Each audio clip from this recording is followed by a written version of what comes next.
Kutub ilmu itu ada dua. Yang pertama itu ta'limur rabbani, yang kedua ta'allumul insani. Yang pertama ta'limur rabbani, ilmunya ditransfer oleh Allah Subhanahu wa ta'ala. Yang kedua ta'allumul insani, yaitu hadir di majelis ilmu.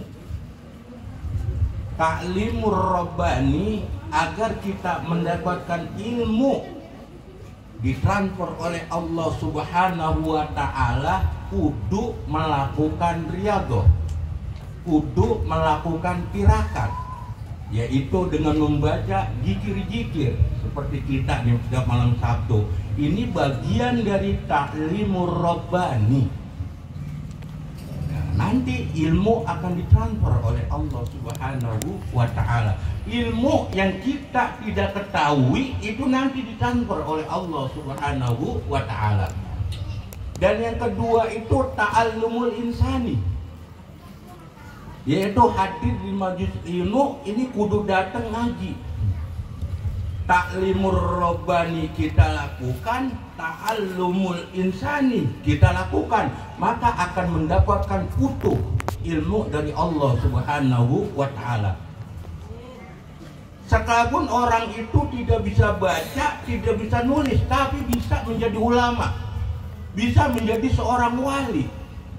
Seperti siapa? Syekh Ali Al-Khawas. Ini Syekh Ali Al-Khawas tidak bisa baca, tidak bisa nulis, tapi menjadi ulama, menjadi wali. Muridnya Syekh Ibnu Athaillah, nggak tanggung-tanggung. Syekh Abdul Abbas Armusi, Syekh Abdul Wahab As-Saroni, ini jagoan semua, ini wali semua. Gurunya nggak bisa baca, nggak bisa nulis. Coba, kenapa ini kok dia bisa begini nih Syekh Ali Al-Khawas? Ta'limur rabbaninya, tirakatnya, riyadhahnya kepada Allah mantap. Hadir ke majelis ilmu, nggak bawa kitab, nggak bawa pulpen, cuma dengerin doang. Tuh, cuma apa? Wah, riyadhahnya yang mantap. Lah makanya jangan malam Sabtu doang kita ini riyadhah, zikir, tiap hari zikir. Hadir ke majelis ilmu, walaupun nggak baca kitab, nggak bawa kitab, walaupun nggak bawa pulpen, itu akan bisa mendapatkan utuh ilmu dari Allah Subhanahu wa ta'ala. Ini harus sejalan.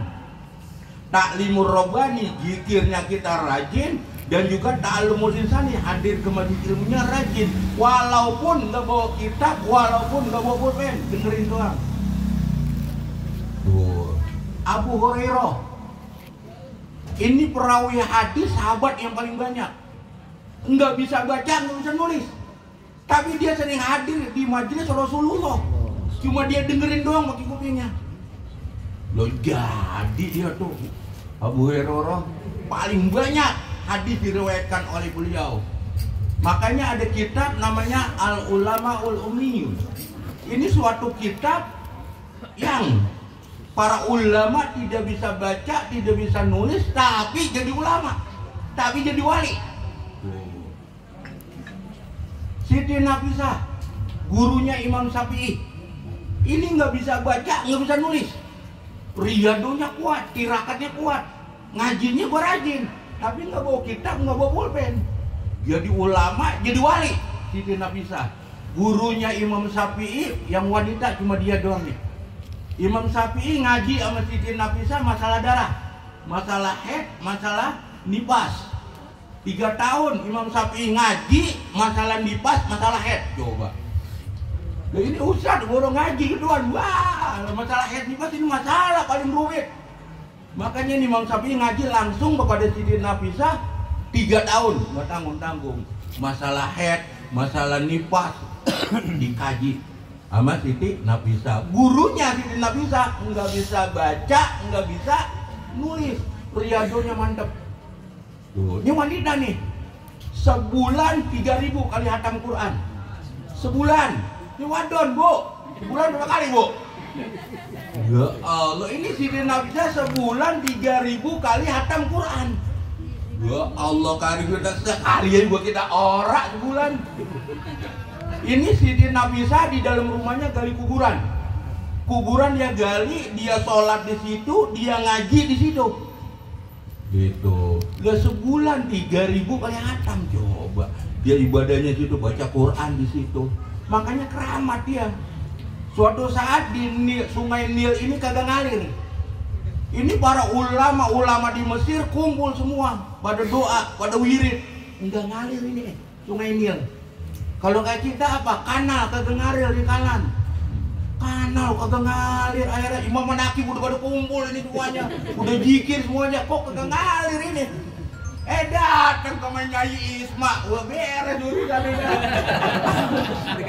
Ya Allah Karim. Ya Allah, kagak dia ambil Ibu Nyai Isma ini langsung. Nih, kudungan gua lemparin. Tuh, kata Siti Nafisah. Oh, lemparin. Bacaannya apa, wahai Bu Nyai? Bacaannya apa, Bu Nyai? Enggak usah pakai bacaan, lemparin aja kudungan gua. Gitu. Langsung gitu dilemparin, wah ngalir. Tuh, ini jadi keramat. Nah, makanya kita kalau zikir di rumah apapun bajunya khusus, jangan ganti-ganti.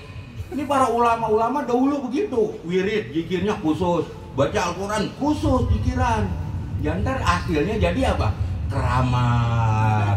Nanti kalau ada orang kesurupan, udah sebut nama gua, lah takut, nggak perlu datang.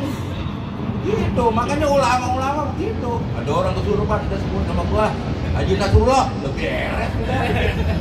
Gitu doang. Ini karena taklimur robaninya mantap, ta'allumul